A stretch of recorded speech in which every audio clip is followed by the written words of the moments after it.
Some folks spend their lives waiting for a second chance that never comes. Others find it when they've given up hope entirely. Dusty Lane was a broken-down cowboy with nothing but worthless desert and regrets. Knees shot, wallet empty, dreams buried deep. When a traveling trader offered him a giant wolf no man could tame, Dusty laughed and walked away. But that stormy night when the beast showed up, hungry, soaked, and strangely calm, everything changed. What started as reluctant charity became an unbreakable bond.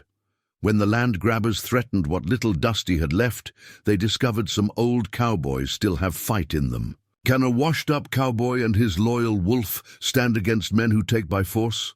Before we jump back in, tell us where you're tuning in from, and if this story touches you, make sure you're subscribed because tomorrow I've saved something extra, special for you. The Arizona sun had no mercy for broken dreams, and Dusty Lane figured he'd earned every blister it gave him. At 52, his body told the story of 3 decades riding bulls and breaking horses, a tale written in creaking joints and a left knee that hadn't worked right since that Black Angus decided to introduce him to the arena wall back in '98. The settlement money had lasted exactly 18 months, just long enough to buy 40 acres of what the previous owner generously called ranch land, and what any sensible person would call a patch of dirt with delusions of grandeur. The morning ritual never changed. Coffee first, black as tar and twice as bitter, brewed in a dented pot over a camp stove that wheezed like an old horse. Dusty sat on an overturned milk crate beside his trailer, calling it a home would be generous, and watched the sun paint the desert in shades of gold and rust. The silence out here was different from the rodeo circuit's chaos. It was the kind of quiet that made a man remember things he'd rather forget and dream about things that would never come to pass. His water well stood like a monument to optimism 30 yards from the trailer, its concrete casing cracked and weathered. The pump motor coughed and sputtered each morning, delivering just enough water to keep him and his patchy vegetable garden alive. Some days it gave up entirely, and Dusty would spend hours coaxing it back to life, with prayers, profanity, and percussive maintenance applied with a wrench older than his marriage had been. The well was everything, really. Without it, the 40 acres became 40 acres of nothing, and Dusty would join the ranks of men who'd bet everything on a dream and lost. He'd seen plenty of those fellows in his time, good men who'd worked hard, played fair, and watched their lives crumble anyway. The thought of becoming one of them made his coffee taste even more bitter. Every Tuesday and Friday, Dusty drove his battered pickup into Copper Creek for supplies and whatever odd jobs Martha might have at the diner. Martha Gonzalez had run the Desert Rose Diner for 23 years, serving coffee strong enough to wake the dead and advice whether you wanted it or not. She was 61, with silver-streaked hair pulled back in a practical bun and eyes that missed nothing. She'd been the first person to hire Dusty when he'd limped into town, broke and proud, and she'd never once mentioned charity when she found extra work for him to do. "You're too stubborn to die and too ornery to quit," she'd told him that first day, handing him a plate of eggs and hash browns he couldn't pay for. "That'll have to be enough." The diner served as the town's unofficial headquarters for news, gossip, and the occasional philosophical debate. Copper Creek wasn't much. A gas station, the diner, a hardware store, and a handful of houses scattered along Main Street like afterthoughts. But it had the virtue of being home to people who minded their own business and helped their neighbors. When trouble came calling, Doc Peterson was another regular fixture in Dusty's limited social circle. Howard Peterson had been the town's veterinarian for 30 years before retiring to a small ranch on the outskirts of town. He still helped with difficult cases and emergency calls, trading his services for conversation and the occasional home-cooked meal. Doc was the closest thing Copper Creek had to a scholar, with shelves full of books on everything from animal behavior to ancient history. He'd taken an interest in Dusty's situation, offering medical advice for his knee and practical wisdom for his soul. The desert has a way of teaching patience, Doc had observed one evening as they sat on his porch, watching the sunset paint the sky in impossible colors. Most folks fight it, try to impose their will on the land. The smart ones learn to listen instead. Dusty had learned to listen all right. He'd learned that the desert whispered of things that had been, and things that might be. Ancient peoples had lived here once, leaving behind arrowheads and pottery shards that surfaced after every rain. The land held memory in its bones. Stories of survival and adaptation that spoke to anyone willing to pay attention. His own story seemed less impressive by comparison. Born in Oklahoma, to a farming family that lost everything in the 80s agricultural crisis, Dusty had drifted west, following rodeo circuits and ranch work. He'd married young, too young, Sarah always said, to a girl named Catherine, who'd loved the romance of cowboy life until she'd lived the reality of it. The divorce papers had arrived the same week as his discharge from the hospital after the bull riding accident that ended his career. Catherine had taken their house in Tucson, their savings, and their dreams of starting a family. She'd left him, with medical bills, a rebuilt knee held together with titanium pins, and a profound understanding of how quickly a man could fall from having everything to having nothing at all. He didn't blame her. Not anymore. She deserved better than a busted-up cowboy with no prospects and a stubborn streak wider than the Grand Canyon. The land had been his attempt at starting over, a place where he could rebuild something lasting. The previous owner, an elderly rancher named Joe Brennan, had sold it cheap because the well was failing and the soil was poor. Joe had been honest about its limitations, but Dusty had seen potential in those 40 acres. Maybe it was the way the morning light struck the distant mountains, or the way the desert bloomed after rare rainstorms, painting the landscape in wildflower colors that took your breath away. 3 years later, potential was about all he had left. The vegetable garden produced enough to supplement his diet, and he'd managed to build a decent chicken coop from salvaged materials. His 6 hens, Martha had named them after famous actresses, though Dusty could never keep track of which provided eggs for breakfast and the occasional Sunday dinner. The trailer was paid for, bought used from a widow in Phoenix who'd thrown in most of the furniture out of kindness. It wasn't much, but it was his. Every sunrise brought the possibility of something better, even if most sunsets brought only the satisfaction of having survived another day. Dusty had learned to find contentment in small victories, a good well repair, a productive day in the garden, or the rare moment when his knee didn't ache. The routine of survival had its own rhythm. Morning coffee and planning, maintenance work on whatever needed fixing, and something always needed fixing. Afternoon trips to town for supplies or odd jobs. Evening meals eaten while watching the sunset, followed by reading by lamplight or listening to the radio's distant signals. Lately, though, the routine had been interrupted by visitors. Travelers had been passing through Copper Creek with increasing frequency, and their presence stirred up the town's normally placid atmosphere. Most were heading west to California or north to Colorado, but some came bearing unusual cargo, exotic animals destined for private collections or roadside attractions. The most recent visitor had caused quite a stir, a man calling himself Professor. Valdez had arrived in a caravan of modified trucks and trailers, claiming to be a dealer in rare and unusual animals. He'd set up camp at the edge of town for 3 days, displaying his collection to anyone willing to pay the modest admission fee. Dusty had heard the talk at the diner. Everything from circus-quality trained bears to birds that could speak in 3 languages.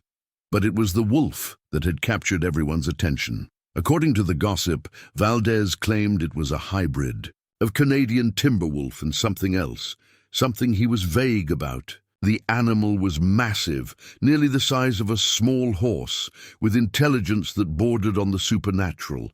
Several local ranchers had shown interest in buying it as a guard animal, but none could meet Valdez's asking price. $1,000, Martha had reported to her breakfast customers. Can you imagine? For a dog that might eat your cattle instead of protecting them. Dusty had chuckled at that, remembering his own brief encounter with Valdez the previous afternoon. The professor was a showman through and through, with a silver tongue, and stories that grew more elaborate with each telling. He'd approached Dusty while he was loading feed at the hardware store, claiming to recognize a natural animal handler when he saw one. "My friend," Valdez had said in accented English, "you have the look of a man who understands the wild things. Perhaps you would be interested in a truly remarkable creature, a wolf unlike any other, seeking a master worthy of his loyalty."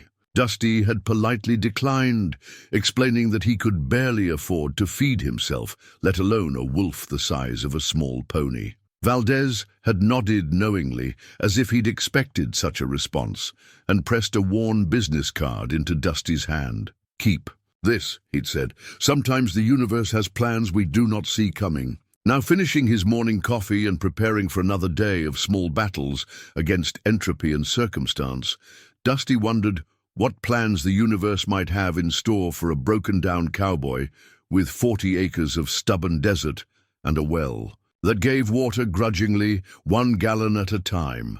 The business card sat on his kitchen table, curled at the edges from the desert heat, a reminder that life sometimes offered opportunities that seemed too good to be true, because they usually were.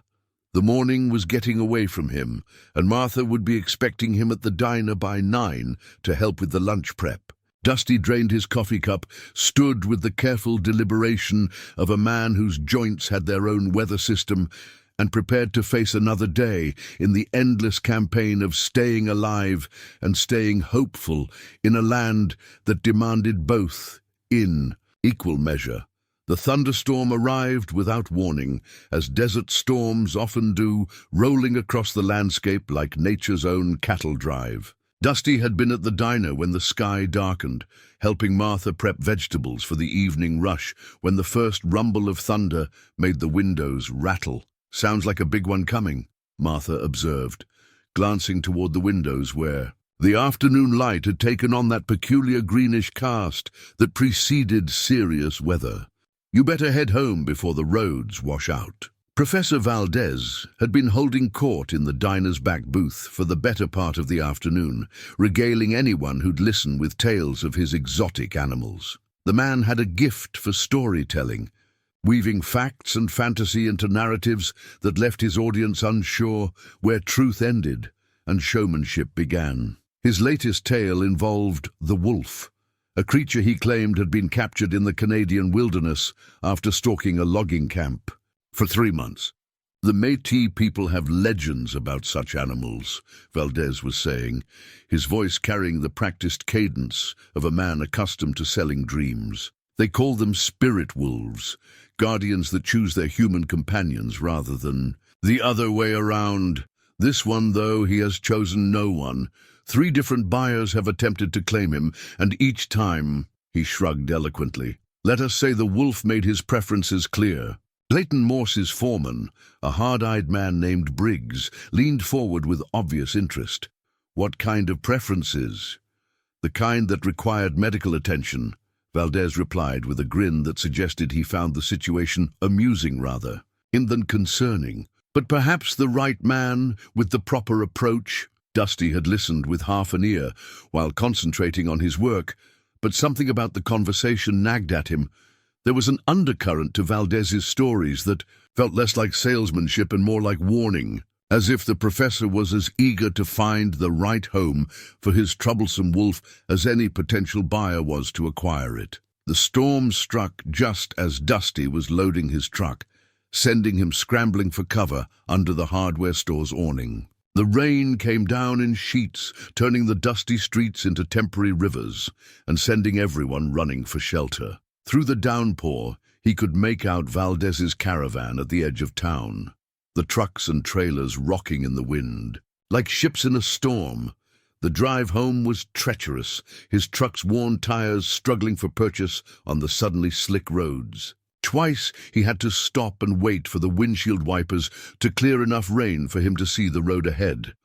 By the time he reached his property, the desert had transformed into something resembling a shallow lake, with his trailer sitting on what amounted to a temporary island. He spent the evening listening to the storm rage outside, reading an old Louis L'Amour novel by lamplight, and occasionally checking the windows to assess the weather's progress. The wind howled like something alive and angry, rattling the trailer's aluminum walls and making the power lines sing discordant songs. Around midnight, the storm moved on as suddenly as it had arrived, leaving behind the peculiar silence that follows violent weather. Dusty woke before dawn, as was his habit, and stepped outside to survey the damage. The desert had already begun absorbing the previous night's deluge, but puddles still dotted the landscape like scattered mirrors, reflecting the pale morning sky. His vegetable garden had taken a beating, with several tomato plants flattened, and his carefully tended rows of beans washed into muddy confusion. The well pump had survived the storm, though it coughed and wheezed more than usual as he coaxed it to life. While waiting for his coffee to brew, he heard the news on the radio. Local authorities are asking residents to be on the lookout for a large wolf that escaped during last night's storm. The animal is described as extremely large and potentially dangerous. Do not approach. Contact the sheriff's department immediately if sighted. Dusty shook his head, remembering Valdez's confident assertions about the wolf's value and tameability. $1,000 livestock didn't usually end up wandering the desert, but then again, the desert had a way of humbling everyone's expectations. He was carrying his coffee outside when he saw it. The wolf sat 30 yards from his trailer, motionless, as a statue carved from shadow and moonlight. Even seated, the animal was massive, easily the largest canine Dusty had ever seen. Its coat was a mixture of grey and black, with markings that seemed to shift and change in the uncertain dawn light. But it was the eyes that stopped Dusty cold, amber gold and utterly intelligent, studying him with an intensity that felt almost human. For a long moment, neither man nor beast moved. Dusty's hand found the coffee cup's handle and gripped it tight, using the familiar object to anchor himself in a situation that felt surreal. The wolf's presence filled the space between them with something that wasn't quite threat, but wasn't invitation either. A neutral assessment that could tip either direction depending on Dusty's next move. "Well," Dusty said quietly, his voice carrying clearly in the desert air, "you're a long way from home, aren't you?" The wolf's ears pricked forward slightly, but it didn't move otherwise. Its breathing was controlled, relaxed, like a creature that had found exactly where it intended to be. Around its neck, barely visible through the thick fur, was what appeared to be a collar of some kind, dark metal that caught the light in unexpected ways. Dusty took a careful step forward, then another. The wolf watched, but showed no sign of alarm. Up close, the animal was even more impressive. Its head was easily the size of a dinner plate, with intelligent eyes and a muzzle that spoke of both power and restraint. This was no ordinary wolf, if it was a wolf at all. There was something about its proportions, its bearing, that suggested crossbreeding with something larger and more ancient. "You hungry?" Dusty asked, feeling slightly ridiculous for talking to a wild animal but unable to stop himself. "I've got some bacon left from yesterday. Probably not what you're used to, but it's what I've got." The wolf tilted its head slightly, a gesture so dog-like that Dusty almost smiled. Almost. The intelligence in those amber eyes reminded him that this creature, whatever its parentage, was nobody's pet. He backed slowly toward the trailer, keeping his movements deliberate and non-threatening. The wolf watched but didn't follow, content to maintain its vigil from the muddy patch where the storm had deposited it. Inside, Dusty found the leftover bacon and a bowl for water, his hands moving automatically while his mind processed the situation. $1,000 wolf had chosen his property as a refuge. Professor Valdez would probably pay handsomely for its return, assuming he could be contacted. The sheriff would certainly want to know about it. But something about the animal's calm presence, its obvious intelligence, gave Dusty pause. He'd spent enough time around animals to recognize the difference between wildness and aggression. This wolf was certainly wild, there was no mistaking that, but it wasn't aggressive. If anything, it seemed to be waiting for something, though Dusty couldn't imagine what. When he emerged from the trailer with the food and water, the wolf had moved closer to the vegetable garden. It was examining the storm damage with what appeared to be genuine interest, occasionally sniffing at uprooted plants or displaced tools. The sight of a massive predator investigating his tomato plants struck Dusty as both absurd and oddly touching. "Here," he said, setting the bowl of water and plate of bacon on the ground between them. "Might as well eat while you figure out what comes next." The wolf approached the food cautiously, never taking its eyes off Dusty. It sniffed the bacon thoroughly before taking a piece, chewing it thoughtfully as if considering the quality. The water disappeared quickly, suggesting the animal had been traveling for some time without proper hydration. While the wolf ate, Dusty studied the collar around its neck. It was definitely metal, dark and heavy-looking, with symbols etched into its surface that he couldn't make out from this distance. The craftsmanship looked old, almost ancient, unlike anything a modern trainer would use. Where had Valdez acquired such a piece? And why would he put something so ornate on an animal he claimed to have captured in the Canadian wilderness? The wolf finished its meal and retreated to its original position, settling into a patient crouch that suggested it had no immediate plans to leave. Dusty found himself in the unprecedented situation of having a house guest that could probably eat him if it chose to, but seemed more interested in establishing some kind of peaceful coexistence. "I suppose you're welcome to stay," he said finally, addressing the wolf as if it were a neighbor asking to use his phone. "But I can't afford to feed you regular. You'll have to do some hunting on your own." The wolf's response was a low rumble that might have been acknowledgement or might have been the beginning of a growl. Dusty chose to interpret it charitably, heading back inside to begin his morning routine while keeping one eye on his unexpected visitor. By the time he finished his second cup of coffee, the wolf had settled into what appeared to be comfortable surveillance of the property. It had positioned itself with clear sight lines to the road, the trailer and the well, a vantage point that would allow it to monitor any approaching threats or opportunities. Watching the animal's strategic positioning, Dusty began to suspect that Professor Valdez had been more honest than usual about at least one thing. This was no ordinary wolf. The question was whether having it around would prove to be a blessing or a very expensive problem. 3 days passed before Dusty admitted to himself that he had no idea what he was doing. The wolf. He'd started thinking of it as Shadow, though. He hadn't spoken the name aloud, maintained its vigil around the property with the patience of a creature that had found exactly where it belonged. But Dusty's attempts to establish any kind of practical relationship with the animal had proven as futile as trying to rope the wind. The old horse halter hung in his shed like a monument to misguided optimism. He'd spent the better part of Tuesday morning attempting to fashion some kind of restraint system, thinking that $1,000 animal shouldn't be allowed to wander freely around 40 acres of desert. The wolf had watched his preparations with what appeared to be amusement, sitting just out of reach while Dusty fumbled with worn leather straps and rusted buckles. "Come on now," he'd coaxed, holding out the makeshift halter like an offering. "Let's see if we can't make this official." Shadow's response had been to stand, stretch with deliberate casualness, and trot to the opposite end of the property. The key message was clear enough. Captivity wasn't part of whatever agreement they were negotiating.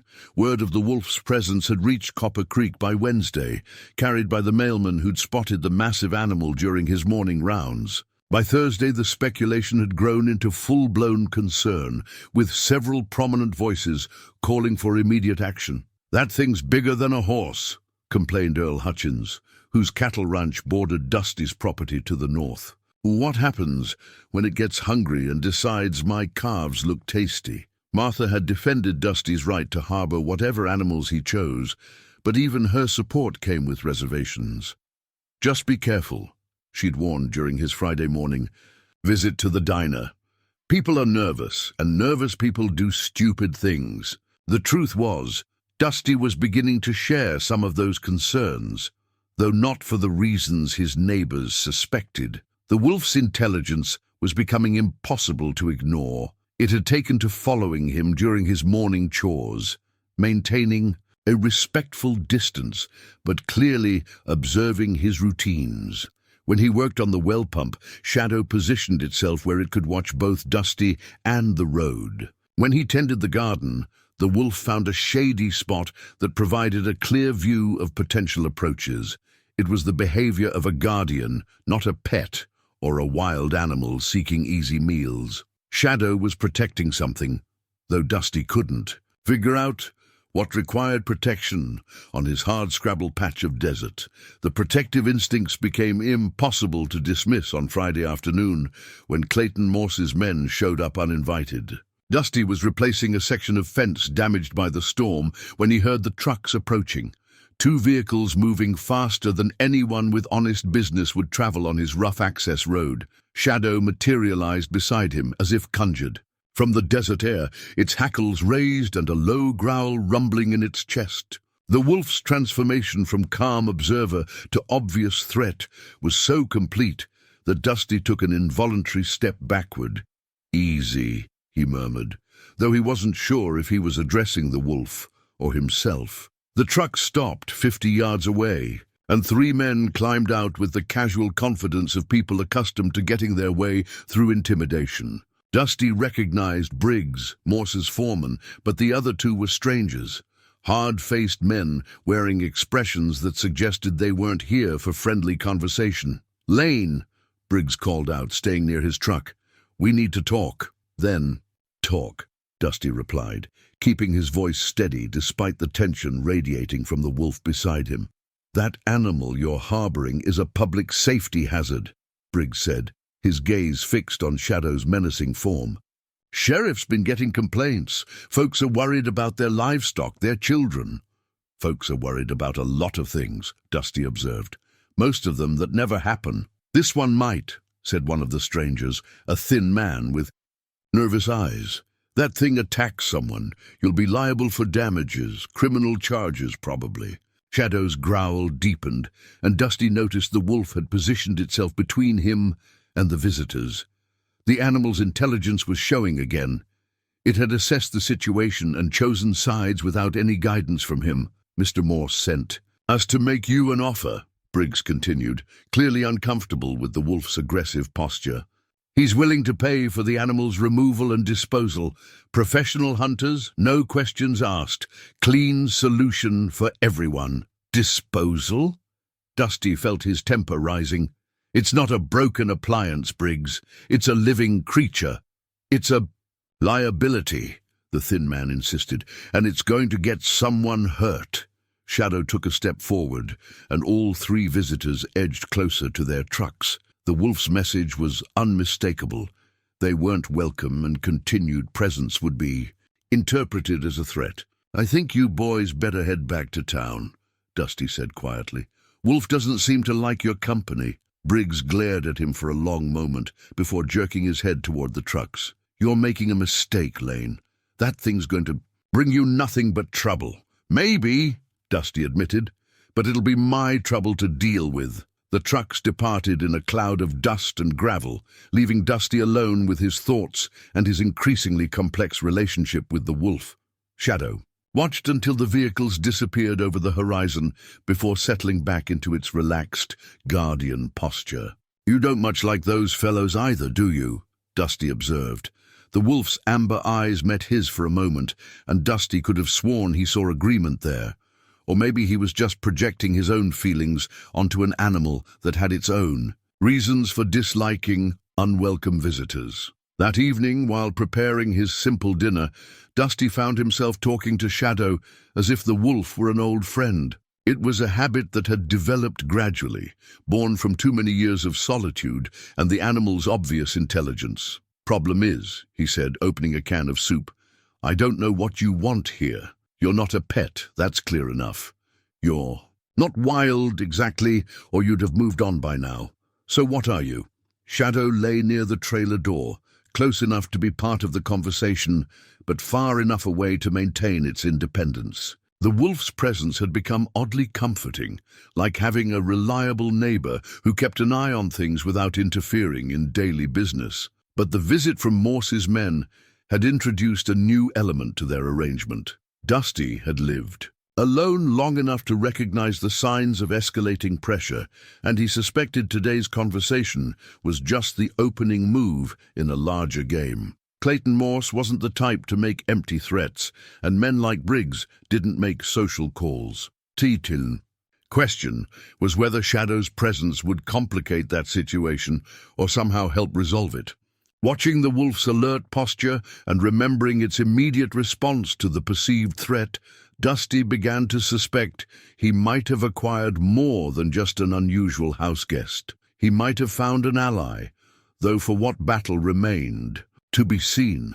The photograph had been tucked away in Dusty's bottom dresser drawer for 3 years, wrapped in tissue paper like a fragile relic from a life that felt increasingly distant. He'd pulled it out Saturday evening while searching for his reading glasses, and now it sat on the kitchen table beside his coffee cup, forcing him to confront memories he'd worked hard to bury. Catherine smiled up at him from the faded color. The print, her auburn hair catching the sunlight as she stood beside their old ranch house in Tucson. She was wearing the blue dress he'd bought her for their 2nd anniversary, and her hand rested on the fence post they'd installed together that first spring. Behind her, their modest spread stretched toward the Catalina Mountains. 30 acres of decent pasture and a house they'd planned to fill with children.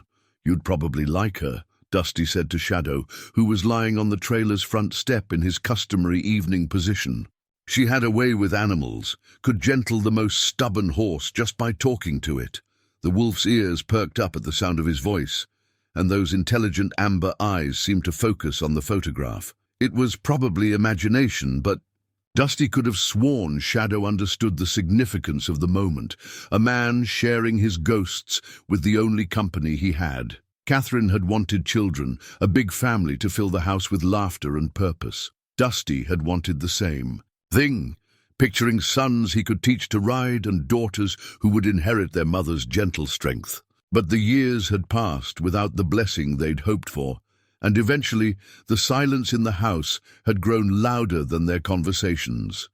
The accident had been the final blow to a marriage already strained by unfulfilled dreams and mounting medical bills. Catherine had stood by him through the surgeries and physical therapy, but Dusty could see the resignation in her eyes long before she found the courage to speak it aloud. She deserved better than a broken-down cowboy with no prospects and a stubborn refusal to accept help. "Can't say I blame her for leaving," Dusty continued, surprised by how easy it was to speak honestly in Shadow's presence. "I wasn't much of a husband those last few years, too proud to admit I couldn't provide what she needed, too scared to try something different." Shadow rose and padded closer to the trailer, settling down just outside the door where he could maintain his watch while being part of the conversation. The wolf's presence had become a comfort that Dusty hadn't realized he'd been missing. Not quite companionship, but something that filled the silence with understanding. Over the past week, Shadow had demonstrated an intelligence that went far beyond typical animal behavior. The wolf had learned Dusty's routines and positioned itself accordingly, always maintaining a protective perimeter around the property while giving him space to work. When the well pump had acted up Thursday morning, Shadow had led him directly to the problem, a loose connection in the electrical box that Dusty might have spent hours troubleshooting on his own. More impressive was the wolf's apparent understanding of property boundaries. Despite having complete freedom to roam, Shadow never ventured beyond the fence lines that marked Dusty's 40 acres. It was as if the animal recognized and respected the invisible boundaries that defined home, a concept that seemed beyond the grasp of a wild creature. The bond between them had deepened in ways that surprised Dusty with their intensity. He'd begun looking forward to their morning conversations, sharing thoughts and concerns with Shadow as naturally as he once had with Catherine. The wolf listened with patience and responded with subtle gestures, a tilt of the head, a shift in position, or those remarkable eyes that seemed to convey understanding. "You know what the strangest part is?" Dusty asked, tucking the photograph back into its tissue paper wrapping. "I feel less alone now than I have in years. Not sure what that says about me, getting more companionship from a wolf than I ever did from most people." Sunday brought unwelcome news in the form of Sheriff Tony Valdez, no relation to the animal trader despite the shared surname. Sheriff Valdez was a decent man who'd held the job for 8 years, through a combination of common sense and political pragmatism. He arrived alone, which Dusty took as a good sign, but his expression suggested this wasn't a social call. "Morning, Dusty," the sheriff said, staying in his patrol car while Shadow emerged from whatever shady spot he'd been occupying. "I can see the reports weren't exaggerated." "Sheriff," Dusty replied, walking over to stand beside Shadow. "What brings you out this way?" "Got 3 more complaints yesterday. Earl Hutchins claims that Wolf killed one of his calves, though he hasn't produced a body or any proof. Clayton Morse's people are saying it's only a matter of time before someone gets hurt." Dusty studied the sheriff's face, looking for signs of where his sympathies lay. Tony Valdez had always been fair in his dealings, but he also had to answer to the county commissioners and the voters who kept him in office. "Shadow here hasn't left my property since he arrived," Dusty said carefully. "Hard to see how he could be killing cattle while maintaining a 24/7 watch on 40 acres of desert." "Shadow?" The sheriff raised an eyebrow. "You've named it. Seemed polite. He's been good company." Sheriff Valdez climbed out of his car slowly, keeping his movements non-threatening while observing Shadow's response. The wolf remained calm but alert, positioning itself between the sheriff and Dusty in what was becoming a familiar protective stance. "I'll give you this," the sheriff said admiringly. "That's the most magnificent animal I've ever seen. But magnificent doesn't mean safe, and I've got people demanding action." "What kind of action?" "The kind that involves animal control and possibly a court order. Clayton Morse has lawyers, Dusty, and he's not shy about using them. He's claiming that harboring a dangerous animal constitutes a public nuisance." Dusty felt his temper rising, but forced himself to stay calm. Losing his composure wouldn't help Shadow, and it might give Morse's people the excuse they were looking for. "Since when is Clayton Morse concerned about public safety?" he asked. "Last I heard, he was more interested in acquiring property than protecting people." The sheriff's expression suggested he'd had similar thoughts, but couldn't voice them in his official capacity. "I'm not here to take sides, Dusty. I'm here to give you a heads up. Papers might be coming down from the county, and when they do, I'll have to enforce them whether I like it or not." "How long?" "Week, maybe 2 if you're lucky. Depends on how hard Morse's people push and whether they can find a judge who'll sign off on their complaint." After the sheriff left, Dusty sat on his front step beside Shadow and tried to process the implications. He'd found something worth protecting in this unlikely partnership with the wolf, but the forces arrayed against them were considerable. Clayton Morse had money, influence, and legal resources that could overwhelm a broke cowboy with more stubbornness than sense. "Looks like we're in for a fight," he told Shadow, who was watching the dust settle from the patrol car's departure. "Question is whether an old cowboy and a displaced wolf have enough fight left in them to matter." Shadow's response was a low rumble that might have been agreement or might have been a promise. Either way, Dusty found it oddly reassuring. Clayton Morse arrived in Copper Creek like a storm front, bringing change that nobody had asked for and few could resist. At 64, he possessed the kind of wealth that had been accumulating interest for 3 generations, starting with his great-grandfather's cattle empire and evolving into a diversified holdings company that owned everything from shopping centers to political influence. Dusty first laid eyes on him Tuesday morning at the diner, where Morse was holding court with several local business owners over coffee and what Martha would later describe as promises too good to be true. He was a distinguished-looking man, silver-haired and expensively dressed, with the confident bearing of someone accustomed to having his way through charm first and pressure second. Development brings prosperity, Morse was explaining to his captive audience. Good jobs, increased property values, modern amenities.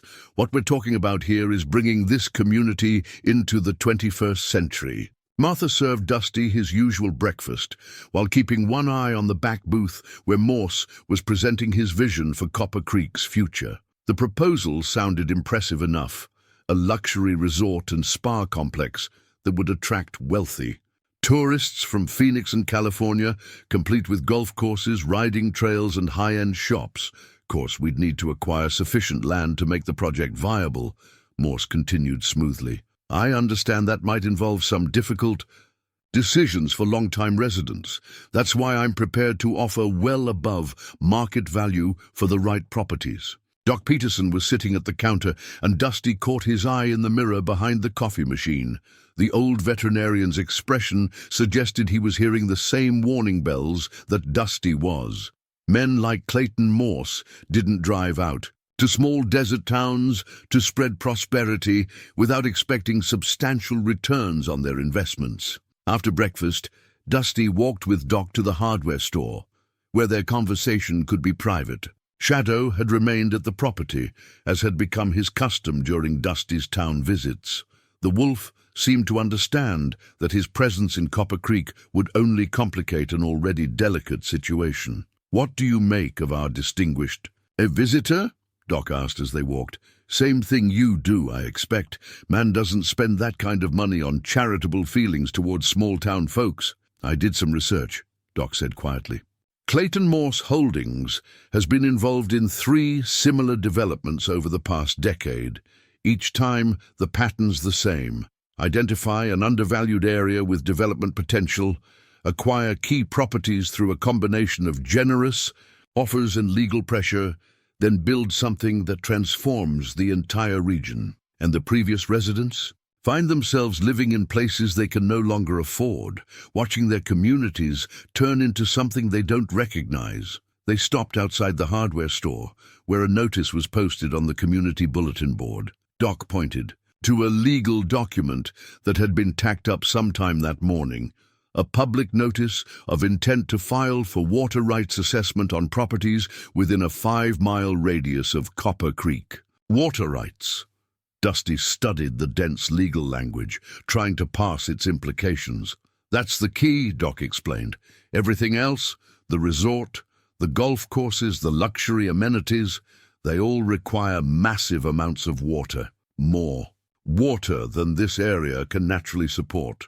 Dusty felt something cold settle in his stomach as he read through the list of properties included in the assessment. His 40 acres were specifically mentioned, along with detailed references to geological surveys and underground water sources. His supposedly worthless desert land was identified as potentially containing significant aquifer resources requiring a professional evaluation. "My land's on here," he said slowly. "So are most of the properties around Copper Creek, but yours is highlighted with special notation. According to this, there might be substantial underground water beneath your property." The pieces began falling into place with uncomfortable clarity. The increased pressure to sell, the complaints about Shadow, even the visit from Morse's men, it all made sense if his land was potentially worth far more than anyone had realized. "How long have you known about this?" Dusty asked. "I suspected. Something when Joe Brennan sold you that property so cheap. Joe was many things, but he wasn't careless with money. Man doesn't sell 40 acres for a fraction of their value unless he's got good reason to want them off his hands quickly, or unless he knew someone would eventually come looking for what's underneath them." That evening, Dusty shared his concerns with Shadow, while they sat watching the sunset paint the desert in familiar shades of gold and red. The wolf had been restless all day, pacing the property's perimeter and occasionally pausing to stare toward town, as if sensing disturbances beyond the horizon. "Turns out we might be sitting on something valuable after all," Dusty said, scratching Shadow behind the ears in a gesture that had become natural between them. Question is what we do about it. Shadow's response was a low rumble that conveyed both comfort and warning. The wolf had been growing increasingly protective over the past few days, positioning itself strategically whenever strangers approached and maintaining constant vigilance over the property's boundaries. Doc Peterson arrived just after dark, carrying a folder full of papers and wearing the expression of a man who'd uncovered uncomfortable truths. He'd spent the afternoon researching water rights law and Clayton Morse's previous business dealings, and what he'd learned wasn't encouraging. The good news is that water rights in Arizona are complicated enough to slow down any immediate action, Doc reported, accepting a cup of coffee and settling into the lawn chair Dusty had provided. The bad news is that Morse has lawyers who specialize in exactly this kind of acquisition. Shadow lay near the trailer door, close enough to be part of the conversation, but positioned where he could monitor potential approaches. The wolf's intelligence continued to impress Doc, who'd spent enough time around animals to recognize behavior that went beyond normal instincts. "I've been watching your friend here," Doc said, nodding toward Shadow. "There's something unusual about his attachment to this specific property. Most animals, even domesticated ones, don't demonstrate such precise territorial behavior without training." "What are you thinking?" "I'm thinking that Wolf knows something we don't. Animals have senses we've lost, ways of detecting things that escape human awareness. Maybe he's responding to the underground water. Maybe it's something else entirely." They discussed the legal implications of the water rights claim until well past midnight, examining documents and considering options that ranged from fighting the assessment to preemptively selling before Morse could escalate his pressure. But every potential solution seemed to lead back to the same conclusion. Dusty was facing an opponent with resources and determination that far exceeded his ability to resist. "There's one more thing," Doc said as he prepared to leave. "I've been hearing talk around town. Some folks are starting to think that Wolf of yours is more than just an animal. There are stories circulating, old-timers remembering legends about guardian spirits and protector animals. You believe any of that?"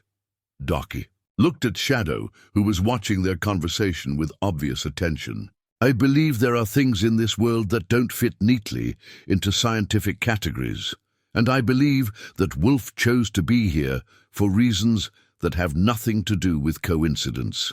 After Doc left, Dusty remained outside with Shadow, contemplating the complexity of his situation. He'd thought his biggest challenge was figuring out how to care for an unusual animal. Instead, he'd discovered he was caught in the middle of a land grab that could cost him everything he'd worked to build. But looking at Shadow's calm confidence and remembering the wolf's protective instincts, Dusty began to wonder if he was facing this fight alone after all. The arrowhead appeared on Dusty's kitchen table Thursday morning like a message from the past, though he had no memory of placing it there. Carved from black obsidian and shaped with the precise skill of ancient craftsmen, it caught the morning light in ways that seemed to hold shadow and fire in equal measure. Shadow sat nearby, watching Dusty's reaction with the patient intensity that had become familiar between them. "Where did this come from?" Dusty asked. Though he suspected the wolf couldn't answer even if it wanted to, he'd found similar artifacts on his property before, pottery shards and tool fragments that surfaced after heavy rains, but nothing as beautifully preserved as this arrowhead. Shadow's response was to stand and walk to the trailer door, looking back as if expecting Dusty to follow. It was the first time the wolf had actively initiated interaction, and Dusty found himself compelled to see where this strange partnership might lead. They walked together across the property, with Shadow setting a deliberate pace toward the eastern boundary where the land sloped down toward an ancient wash. The wolf stopped beside a cluster of Palo Verde trees that provided shade over what appeared to be a natural depression in the earth. Dusty had noticed the area before, but never examined it closely. Just another feature in a landscape full of subtle variations. Shadow sat beside the depression and fixed his amber gaze on Dusty, clearly indicating that this spot held significance. When Dusty knelt to examine the ground more closely, he discovered several more obsidian chips scattered among the rocks, evidence of ancient tool-making that suggested this had once been an important location for the indigenous peoples who had called this desert home. "You're showing me something, aren't you?" Dusty said, feeling only slightly foolish for expecting an answer. But what? The question was partially answered that afternoon when Thomas Yazzie arrived at Dusty's property, driving a pickup truck that had seen better decades. Thomas was a member of the Salt River Pima Maricopa Indian community, a soft-spoken man in his 70s who occasionally did consulting work for archaeological surveys in the region. Doc Peterson had sent him, explaining that Thomas might have insights into Shadow's unusual behavior. "I heard you found yourself a spirit wolf," Thomas said with a gentle smile that suggested he took such things more seriously than most people would. "My grandfather used to tell stories about such animals." Shadow emerged from his usual resting spot and approached Thomas with none of the wariness he typically showed strangers. The wolf stopped directly in front of the elderly man and sat, maintaining eye contact in what appeared to be a gesture of recognition or respect. "Well now," Thomas said quietly, reaching out to touch the silver collar around Shadow's neck. "This is much older than I expected. You recognize it?" "The metalwork, yes. This is ceremonial silver, crafted in the old way. See these symbols? They're protection marks, meant to identify a guardian animal." Thomas studied the collar more closely. "But this particular piece, I've only seen drawings of similar work in my great-grandfather's journals." Thomas explained that several southwestern tribes had traditions involving spirit wolves, animals that served as protectors of sacred places or guardians of important resources. These wolves were believed to appear during times of threat or change, bonding with humans who had been chosen to defend something precious. "According to the stories, the wolves can sense things that escape human awareness," Thomas continued. "Underground water, hidden dangers, the intentions of people who mean harm. They choose their human partners based on character and need, not convenience. And you believe this?" "I believe there are mysteries in this world that don't require my belief to be true," Thomas replied diplomatically, "but I also believe that Wolf has been waiting for you specifically." The conversation was interrupted by the arrival of Clayton Morse himself, accompanied by two vehicles full of men who radiated professional intimidation. Morse climbed out of a luxury SUV wearing expensive clothes and an expression that suggested he was unaccustomed to being kept waiting. Shadow's transformation was immediate and dramatic. The wolf rose to his full imposing height, hackles raised, and a low growl rumbling in his chest. But more than aggression, Shadow projected an aura of absolute authority that made even Morse's hired men hesitate. "Mr. Lane," Morse said, staying near his vehicle, while his security detail positioned themselves strategically. "I think it's time we had a direct conversation." "Talk," Dusty replied, standing beside Shadow and drawing comfort from the wolf's protective presence. "I'm prepared to make you a very generous offer for your property, significantly more than it's worth on the current market." Morse named a figure that would have solved most of Dusty's financial problems permanently. "And if I'm not interested in selling, then you're making a serious mistake." Morse's tone remained pleasant, but his eyes had gone cold. "This development is going to happen, Mr. Lane. The question is whether you participate willingly or get swept aside when the legal machinery starts moving." Thomas stepped forward, and Morse noticed him for the first time. The change in the developer's expression suggested he recognized the potential complications that came with Native American involvement in land disputes. "Mr. Morse," Thomas said, quietly, "I don't believe we've been introduced." "Thomas Yazzie," Morse replied after a moment. "I didn't realize you had business here." "I have business anywhere. Ancient sacred sites might be disturbed by development, and this particular location has significant historical importance to my people." It was a masterful tactical move that caught Morse completely off guard. "Federal Laws protecting Native American archaeological sites could tie up development projects for years, and Thomas had just introduced the possibility that Dusty's property might contain protected cultural resources. "I'm sure we can work out any concerns through proper channels," Morse said, but his confidence had visibly diminished. "I'm sure we can," Thomas agreed. "These things often take considerable time to resolve properly." After Morse's departure, Thomas and Dusty sat on the trailer's front step, while Shadow resumed his protective patrol of the property's perimeter. The arrowhead lay on the small table between them, its obsidian surface reflecting the late afternoon sunlight. "How much of what you told him was true?" Dusty asked. "All of it," Thomas replied. "This area was used by several tribes over many centuries. The presence of worked obsidian and that natural depression suggest it might have been a seasonal camping spot or a tool-making location. At minimum, it qualifies for archaeological survey before any development could proceed." And the spirit wolf stories? "Also true, though I suspect Mr. Morse would be less interested in their legal implications." Thomas smiled. "But the stories say that spirit wolves appear when sacred places are threatened. They bond with protectors who have the courage to stand against those who would destroy what should be preserved." That evening, as Dusty and Shadow sat watching the stars emerge in the desert sky, Dusty reflected on how his simple life had become complicated by forces beyond his understanding or control. He'd thought he was just a broken-down cowboy trying to survive on worthless land. Instead, he'd apparently become the guardian of something precious enough to attract both mystical protection and corporate predation. "So what happens now?" he asked Shadow, who was lying close enough to provide comfort while maintaining his vigilant watch over their shared territory. Shadow's response was a soft rumble that might have been reassurance, or might have been preparation for battle. Either way, Dusty found it oddly comforting to know he wouldn't face whatever came next alone. The truth arrived in Doc Peterson's weathered hands Saturday morning, carried in a manila envelope that had been hidden in Joe Brennan's personal effects for 3 years. Joe's niece had finally gotten around to cleaning out his house and found the papers tucked behind a framed photograph wrapped in oilcloth like a treasure map from another century. "You need to see this," Doc said, spreading the documents across Dusty's kitchen table with the careful reverence of a man handling historical artifacts.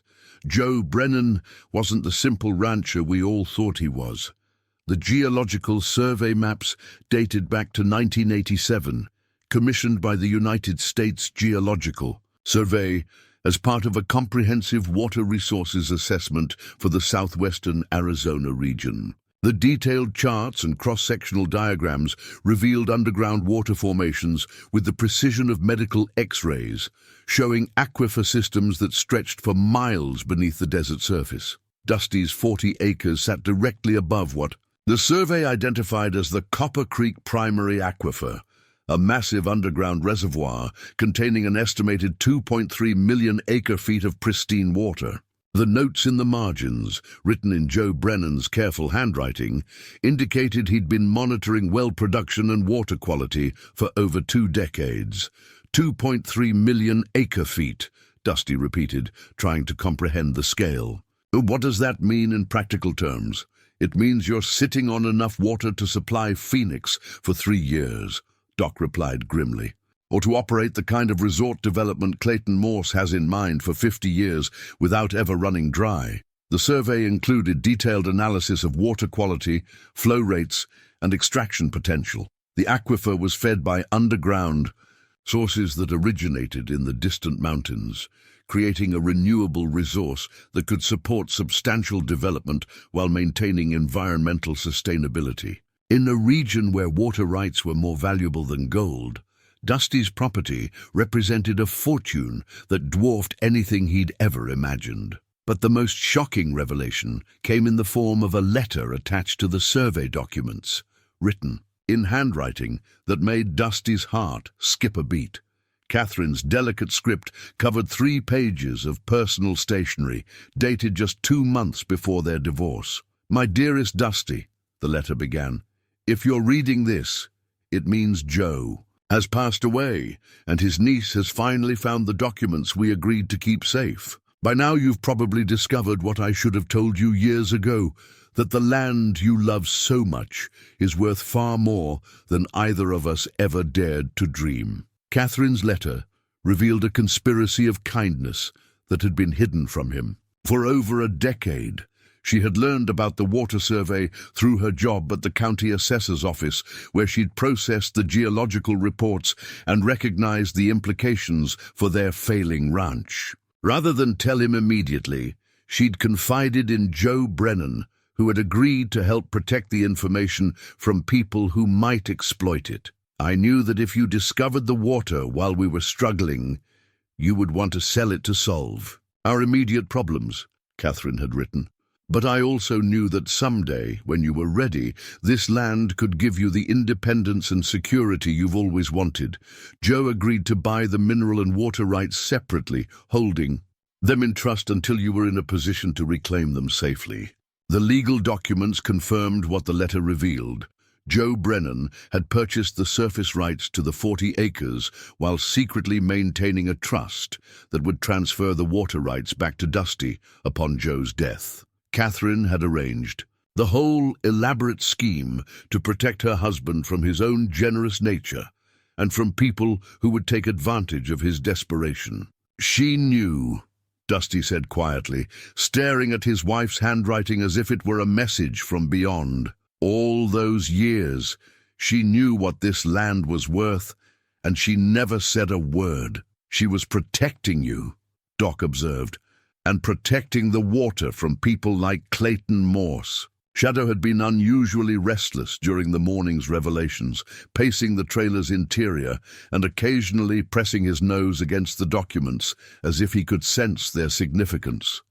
Now the wolf sat beside Dusty's chair, his amber eyes fixed on the survey maps with an intensity that suggested understanding beyond normal animal awareness. "Look at this," Doc said, pointing to a section of the geological survey that detailed the aquifer's primary access points. According to these measurements, the optimal well placement would be exactly where your current well is located. Joe Brennan didn't choose that spot by accident. He positioned it for maximum efficiency based on this survey data. The implications were staggering. Dusty's daily struggle with a failing well had been unnecessary for years. A properly configured extraction system could provide abundant water, not only for his own needs, but potentially for the entire Copper Creek community. The resources existed to transform the region's chronic water scarcity into sustainable abundance. But the survey documents also explained Clayton Morse's aggressive interest in the property. Water rights in Arizona were governed by complex legal frameworks that favored established usage over potential claims. Morse couldn't simply buy the water without owning the land above it, and he couldn't force a sale without proving that Dusty was unable to maintain proper stewardship of the resource. That's why the pressure campaign, Dusty realized. The complaints about Shadow, the visits from his men, the legal threats about public safety. He's been trying to create a situation where I'd be forced to sell, or where you'd be declared an unfit steward of a critical resource, Doc agreed. There are legal precedents for forced sales when private landowners can't properly manage resources that have regional importance. The afternoon brought unexpected validation for Thomas Yazzy's claims about sacred sites, when a more thorough examination of the property revealed additional archaeological evidence. The natural depression where Shadow had led Dusty wasn't just an ancient camping spot. It was the location of a traditional water ceremony site used by several tribes over many centuries. The indigenous peoples knew about the underground water, Thomas explained, examining stone artifacts that had been exposed by recent rains. The ceremonies performed here were intended to honor and protect the aquifer. In our traditions, such places are guarded by spirit animals that ensure the water remains pure and accessible to those who truly need it. Shadow's behavior suddenly made perfect sense. The wolf hadn't chosen Dusty's property at random. It had been drawn to protect a sacred water source that was under threat from commercial exploitation. The mysterious collar around Shadow's neck wasn't just ceremonial decoration. It was a marker identifying him as a guardian animal, specifically trained or chosen to defend this particular location. "How long have you known?" Dusty asked Thomas. "I suspected from the moment I saw the wolf's reaction to this place," Thomas admitted, "but I needed to be certain before making any claims. There are legal protections for sacred sites, but they require proper documentation and tribal consensus." As evening approached, Dusty sat alone with Shadow, contemplating the magnitude of what he'd learned. In a single day, his understanding of his life had been completely transformed. He wasn't a failed rancher eking out survival on worthless desert. He was the accidental guardian of a precious resource that multiple parties were determined to control. Catherine's final gift had been the wisdom to protect him from knowledge he wasn't ready to handle responsibly. Now, facing pressure from one of the most powerful men in Arizona, Dusty had to decide whether he possessed the courage and wisdom to be worthy of her trust. She knew this day would come, he told Shadow, holding Catherine's letter like a talisman.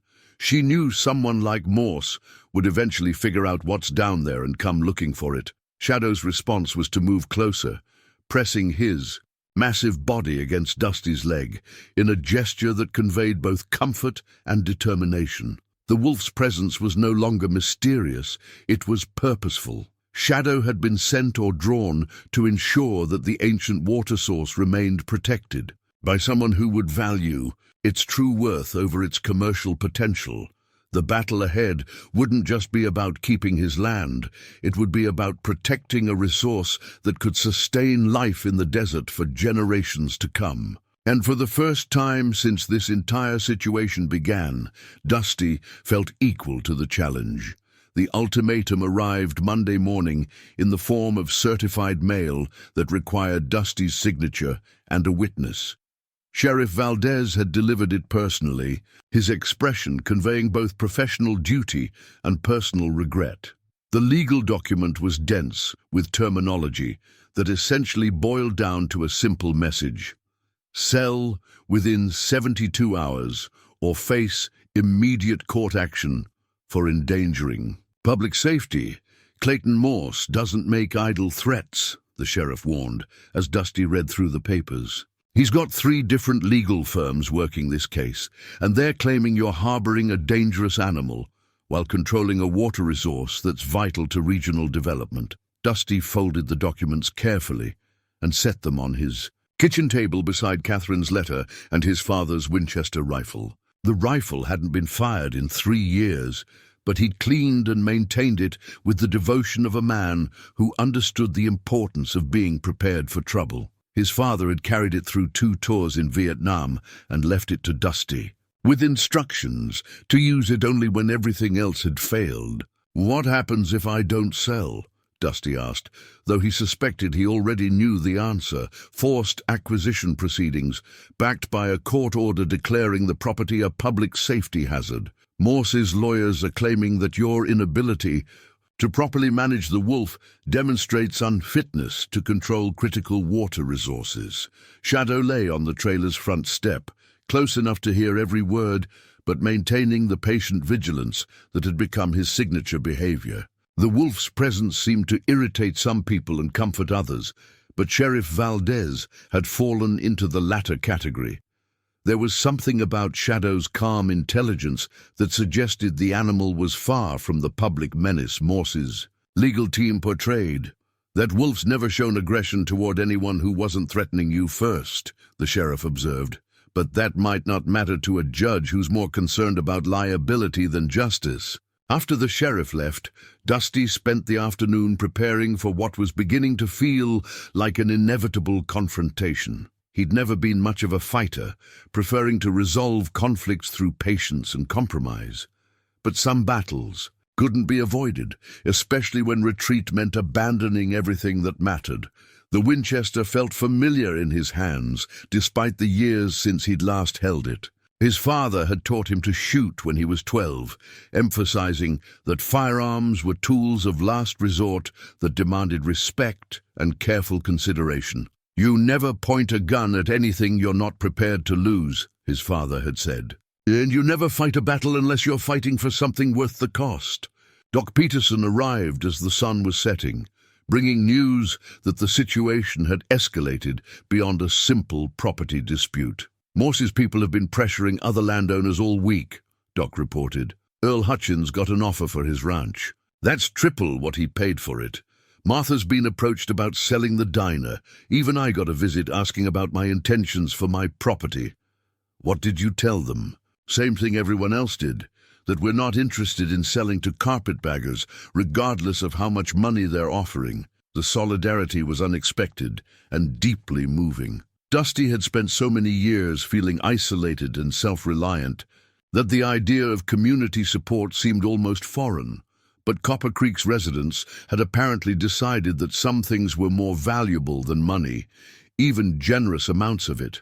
"There's something else," Doc continued. "Thomas Yazzie contacted the tribal council, and they're sending representatives tomorrow morning.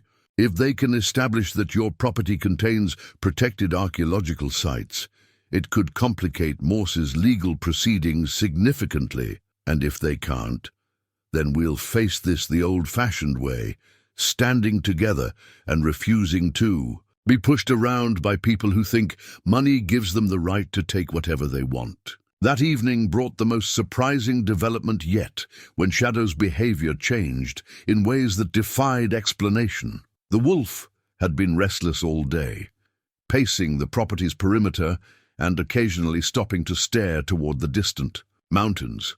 As darkness fell, Shadow positioned himself on the highest ground available and released a long, haunting howl that echoed across the desert like a call to arms. The response came from multiple directions, answering howls that suggested Shadow wasn't as alone as anyone had assumed. Within an hour, 3 additional wolves had appeared at the property's boundaries, maintaining respectful distances while clearly establishing their presence as backup for whatever conflict was approaching. "Well," Dusty said to Shadow, who had returned to his usual position near the trailer, "looks like you've been holding out on me." The wolves were magnificent animals, though none quite as large as Shadow. They moved with coordinated precision that suggested long familiarity with each other and shared purpose in being here. Their presence transformed the property's atmosphere from isolated homestead to defended territory. Thomas Yazzie arrived at dawn Tuesday morning with 2 tribal elders and a representative from the Arizona State Museum. The archaeological survey took most of the morning, with the team using metal detectors and ground-penetrating radar to map subsurface anomalies that might indicate ancient habitation sites. "This is significant," the museum representative announced after completing the initial assessment. "We're finding evidence of continuous occupation spanning several centuries." The water ceremony site alone qualifies for protection under federal cultural preservation laws. The legal implications were immediate and substantial. Federal protection of Native American sacred sites would require extensive environmental and cultural impact studies before any development could proceed. Even if Morse succeeded in acquiring the property, he'd face years of regulatory delays and legal challenges that could make his resort project economically unfeasible. But the real validation came when Thomas examined Shadow's mysterious collar more closely in daylight.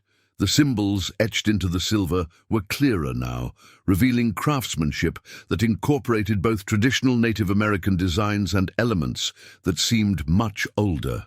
"This collar is from the guardian wolf ceremonies," Thomas explained to the assembled group. "They were performed when sacred water sources faced threats from outsiders. The wolves were blessed and marked as protectors, then released to find human allies who would help defend the land." "How long ago?" Dusty asked. "The last recorded guardian wolf ceremony was in 1887, when mining companies were threatening traditional water sources throughout the region.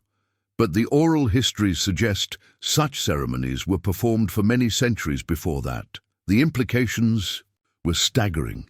Shadow wasn't just an escaped exotic animal, he was the descendant of a lineage of guardian wolves that had been protecting the Copper Creek aquifer for generations. His appearance at Dusty's property wasn't coincidence.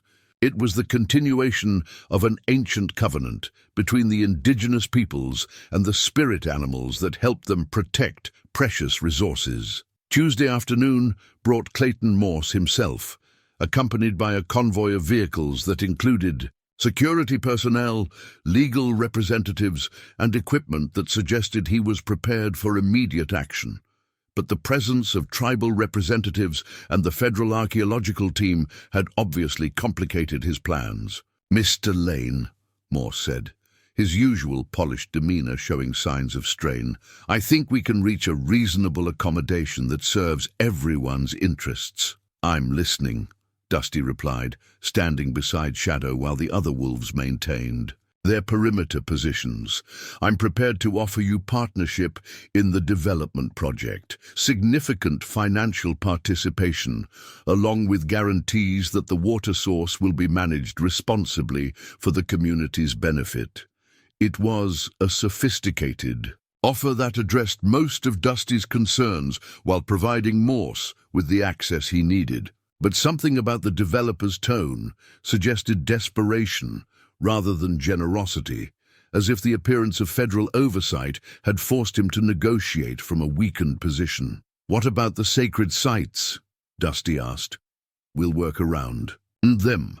Design the development to incorporate and honor the cultural significance of the area." Thomas Yazzie stepped forward, his presence adding weight to the tribal perspective. "Mr. Morse, the guardian wolf ceremonies were specifically intended to prevent exactly the kind of development you're proposing. The water source is sacred to multiple tribes, and the federal government has clear obligations to protect it. I'm sure we can find solutions that respect everyone's concerns," Morse replied, but his confidence was clearly eroding.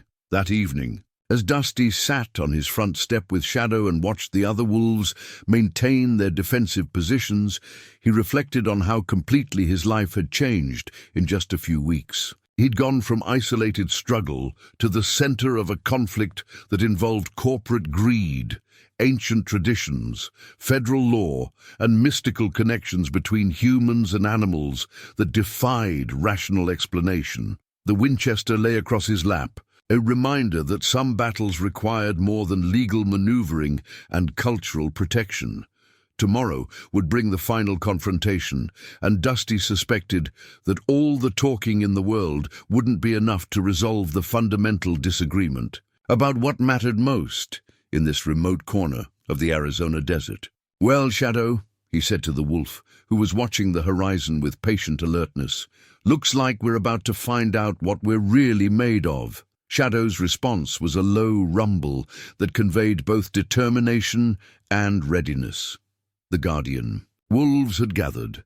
The sacred site was protected by federal law, and the community had chosen sides. The stage was set for a confrontation that would determine whether ancient covenants and simple human dignity could prevail against corporate power and unlimited resources. They came at first light Wednesday morning, when the desert air was still, cool, and the shadows provided concealment for their approach. Dusty was tending his coffee when Shadow's low growl alerted him to the convoy of vehicles moving across his property without permission or invitation. 6 trucks and a bulldozer, accompanied by men who carried themselves with the professional confidence of people accustomed to solving problems through intimidation. Clayton Morse stepped out of the lead vehicle wearing work clothes instead of his usual expensive suits, his expression suggesting he'd abandoned negotiation in favor of more direct methods. Behind him, a dozen men deployed with military precision, some carrying surveying equipment and others bearing the kind of tools that could dismantle a life's work in a matter of hours. "Mr. Lane," Morse called out, his voice carrying clearly across the morning stillness.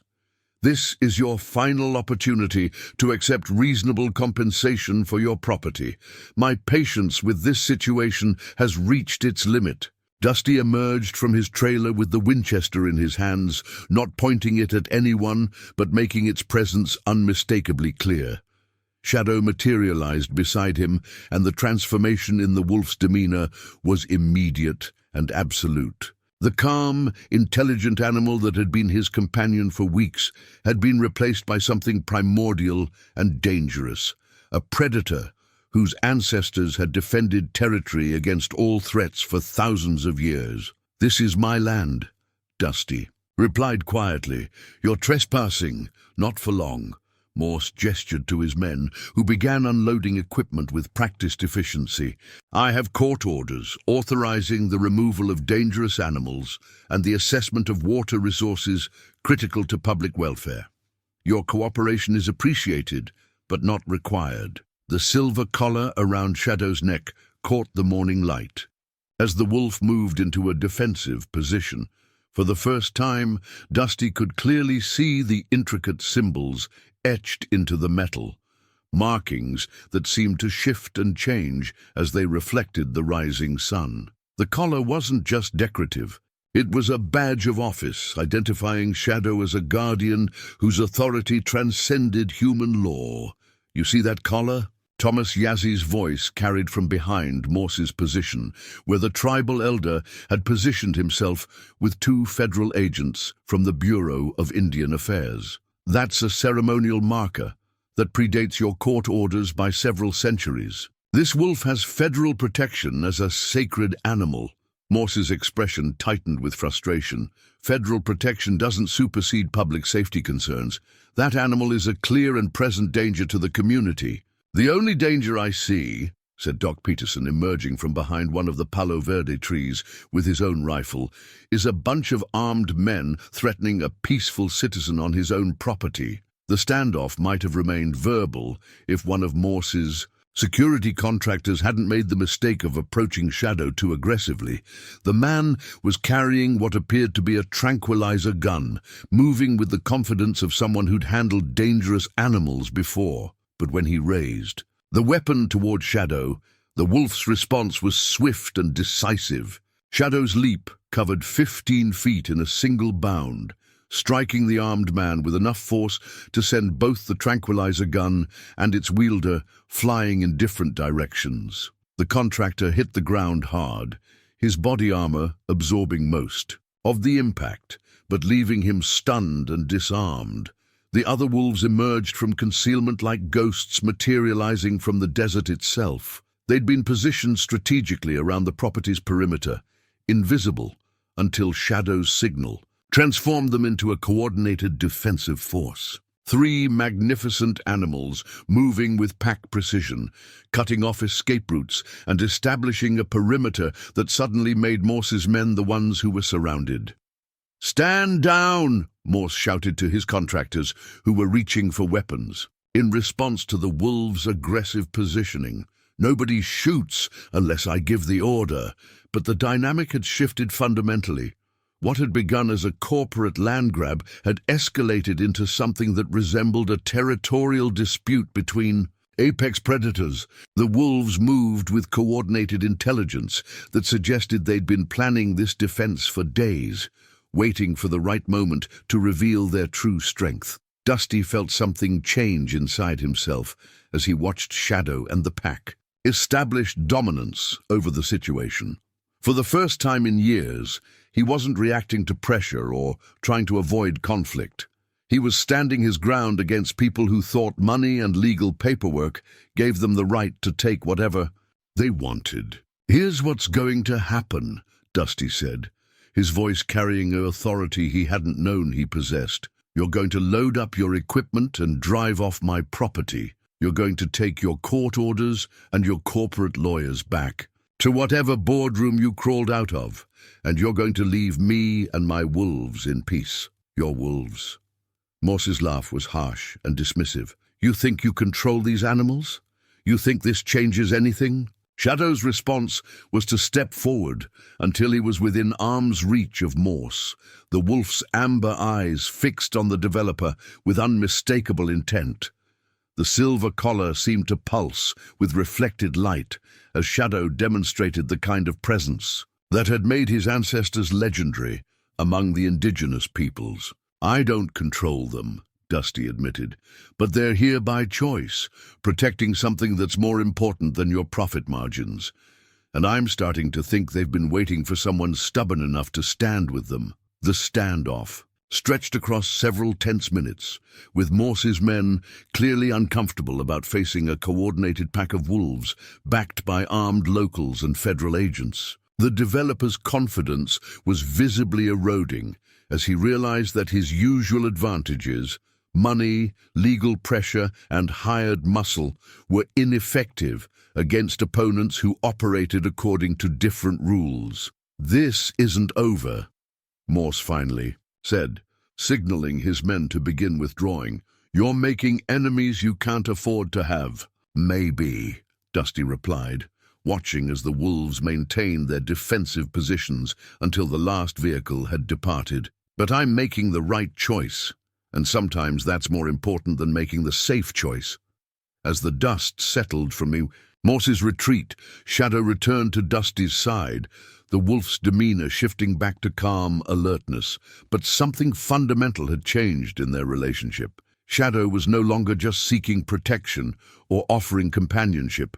He was acknowledging Dusty as a partner worthy of the ancient covenant between guardian wolves and the humans they chose to defend. The silver collar caught the light one more time as Shadow settled into his watchful crouch, and Dusty realized he was looking at something far more precious than expensive jewelry. He was seeing a badge of honor that connected him to generations of people who had chosen courage over comfort when protecting what truly mattered. The final assault came that afternoon, but not in the way anyone expected. Instead of returning, with more men and heavier equipment, Clayton Morse arrived with lawyers, court officials, and a sheriff's deputy carrying paperwork that authorized immediate seizure of the property under emergency public safety provisions. "This is a federal court order," the deputy announced reluctantly, clearly uncomfortable with his role in the proceedings.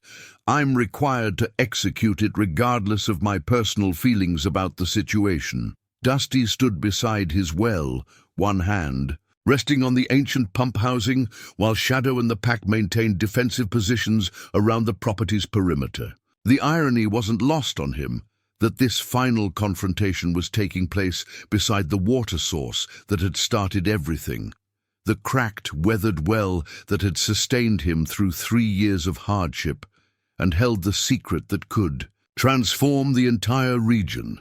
"That court order is based on fraudulent claims," Thomas Yazzie said firmly, stepping forward with his own sheaf of documents. "The Federal Archaeological Survey confirms that this property contains protected sacred sites.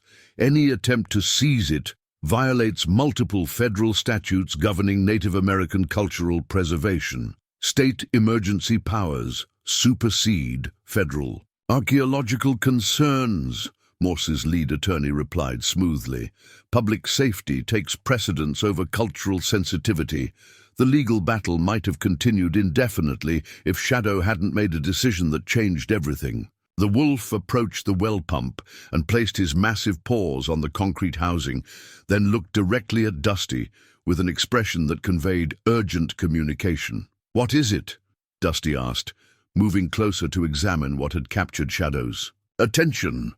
The answer became clear when Shadow began digging beside the well's foundation, his powerful claws scraping away years of accumulated sand and debris. Within minutes, he'd exposed something that made everyone present stop talking and stare in amazement. Water was seeping from the ground around the well's base, not the muddy runoff from a broken pipe, but clear, clean water that sparkled in the afternoon sunlight. The underground spring that had been mapped in the geological surveys was making itself known, emerging from depths that had been hidden for decades. "The aquifer is surfacing," Doc Peterson said in wonder, kneeling beside the growing pool of crystal-clear water The underground pressure must have found a natural outlet, but Shadow wasn't finished with his revelations. The wolf moved to the ancient depression where the Native American artifacts had been discovered and began digging there as well. This time,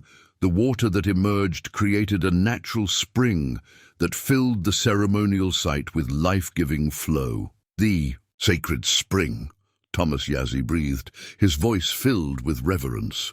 "The old stories say it would return when the guardian wolves judged that the right protector had been found." The sight of pure water flowing freely from the desert earth had a profound effect on everyone present. Morse's legal team found themselves arguing for the seizure of a property that was demonstrating its sacred nature before their eyes. The deputy lowered his paperwork, clearly reluctant to interfere with what appeared to be a spiritual manifestation. "This doesn't change the legal situation," Morse insisted, but his voice lacked its usual conviction. "Water resources belong to the people of Arizona, not to individual property owners. These water resources belong to the people who have protected them for centuries," Thomas replied firmly, "and they will continue to be protected by the covenant between the guardian wolves and their human partners." Shadow's pack had moved closer during the water's emergence, forming a protective circle around both springs that made their intentions unmistakably clear. They weren't just defending territory, they were fulfilling an ancient responsibility that transcended human concepts of ownership and development. Dusty found himself standing in the center of a situation that felt larger than anything he could have imagined. The broken-down cowboy who'd been struggling to survive on worthless desert had become the focal point of a confrontation between corporate greed and spiritual responsibility, between modern legal systems and ancient covenants. "I choose the wolves," he said quietly, his words carrying clearly across the assembled group. "I choose the water and the sacred sites and the people who've been protecting them for generations. And I choose to stand against anyone who wants to destroy that for profit." The federal agents stepped forward, aligning themselves with the tribal representatives and making it clear that multiple levels of government were now involved in protecting the site. Morse's lawyers exchanged worried glances as they realized their client was facing opposition that extended far beyond local resistance.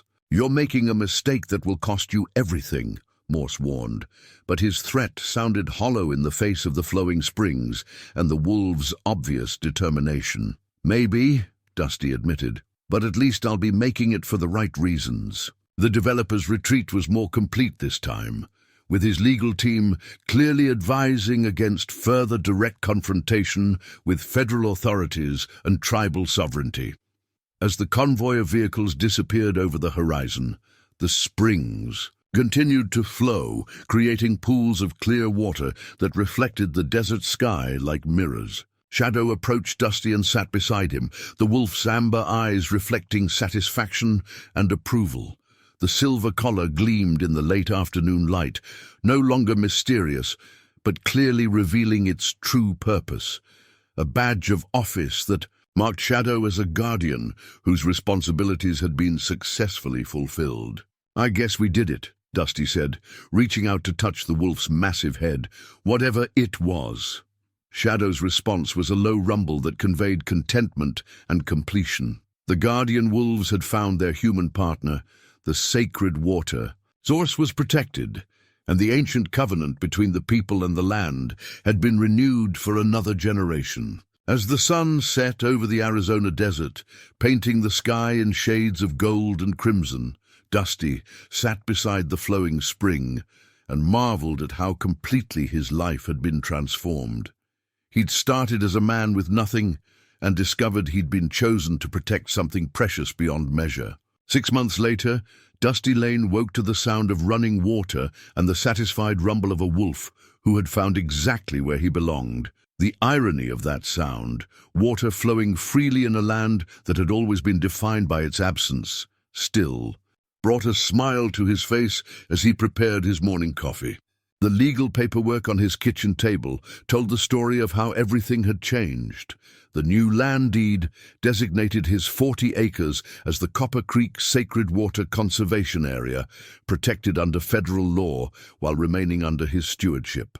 Clayton Morse's development company had collapsed under federal investigation, revealing a pattern of fraudulent water rights claims and illegal pressure tactics that extended across 3 states. Shadow lay on the trailer's front step, no longer a visitor seeking temporary shelter, but a permanent resident who had claimed his rightful place as guardian of the springs. The wolf's transformation had been as dramatic as Dusty's own, from displaced exotic animal to confident protector whose presence brought peace to both the land and the man who'd chosen to stand with him. The other wolves had departed after the confrontation, their purpose fulfilled and their pack leader properly established in his territory.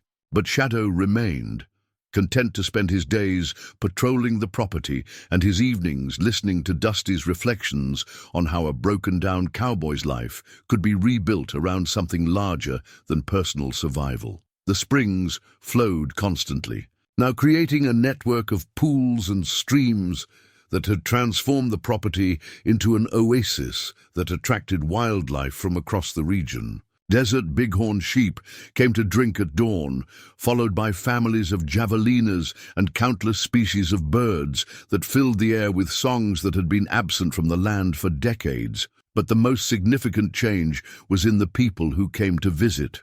The Desert Rose Diner had become an unofficial visitors center where Martha served coffee to researchers, tourists and pilgrims who wanted to see the place where ancient covenants had been renewed and corporate greed had met its match. "You've become something of a legend," Doc Peterson observed during one of his regular evening visits. The cowboy who stood up to developers and convinced a pack of wolves to help him save a sacred water source. "The wolves convinced me," Dusty corrected. "I just finally learned to listen." The water-sharing agreement had been Thomas Yazzy's idea, creating a legal framework that ensured the springs would benefit the entire Copper Creek community while maintaining the cultural and spiritual protections that prevented commercial exploitation. Local ranchers could access water for their livestock, residents had guaranteed supplies during dry seasons, and the tribal communities retained their ceremonial rights to the sacred sites. Dusty had been appointed as the conservation area's official steward, a position that came with federal salary, environmental oversight responsibilities, and the kind of purpose he'd never imagined finding in his isolated desert home. The work was demanding but deeply satisfying, involving everything from water quality monitoring to archaeological site preservation to educational programs for visiting school groups. "Strange how things work out," he told Shadow during one of their evening walks around the property perimeter. "All those years I thought I was failing at everything I tried. Turns out I was just preparing for something I couldn't see coming." The wolf's response was a gentle nudge against his shoulder, a gesture that had become Shadow's way of expressing agreement and affection. Their bond had deepened into something that transcended the typical relationship between human and animal, a partnership based on mutual respect, shared responsibility, and understanding that some things were worth protecting regardless of the cost. Catherine would have been proud, Dusty thought, as he sat beside the main spring and watched the stars emerge in the desert sky. The water she had worked so hard to protect was now serving its intended purpose, and the man she had loved despite his flaws had finally found the strength to be worthy of her faith in him. The photograph of her now sat on his kitchen table beside the conservation deed and Shadow's feeding bowl, no longer a source of regret, but a reminder of love that had found ways to protect and nurture even across the barriers of divorce and death. Her conspiracy of kindness had given him the time he needed to become the person she had always believed he could be. Thomas Yazzie visited monthly to perform the traditional water ceremonies that honored the springs and renewed the covenant between the guardian animals and their human partners. The rituals were simple but profound, acknowledging the sacred nature of the resource and the responsibilities that came with its protection. The guardian wolves choose their partners based on character, not circumstance, Thomas had explained. Shadow saw something in you that you didn't see in yourself, the heart of a protector and the courage to stand up for what matters. As autumn approached and the desert began its subtle transition toward cooler weather, Dusty reflected on how completely his understanding of success had changed. He'd spent most of his adult life measuring himself by external standards: money earned, property owned, recognition received. Now he measured his days by simpler criteria: whether the springs flowed clear, whether the wildlife felt safe approaching, the water, whether visitors left with greater appreciation for the desert's hidden treasures. The morning ritual never changed. Coffee first, black and strong, followed by a walk around the property with Shadow to check on the springs and survey their shared domain. But now the silence was filled with purpose rather than loneliness, and the horizon held promise rather than just another day of survival. Some folks spend their lives waiting for a second chance that never comes, Dusty said to Shadow as they watched the sun paint the desert in familiar shades of gold and rust. Others find it when they've given up hope entirely. Shadow's amber eyes met his with the wisdom of an ancient lineage that had been protecting precious things for countless generations. The wolf's presence was a daily reminder that the most important battles were often fought not for personal gain, but for the preservation of what connected all life to the land that sustained it. The desert held memory in its bones, stories of survival and adaptation that spoke to anyone willing to listen. And in a remote corner of Arizona, where underground springs had emerged to restore life to an arid landscape, a broken-down cowboy and his faithful wolf continued to write their own chapter in that eternal story of guardianship, renewal, and the courage to stand up for what truly mattered.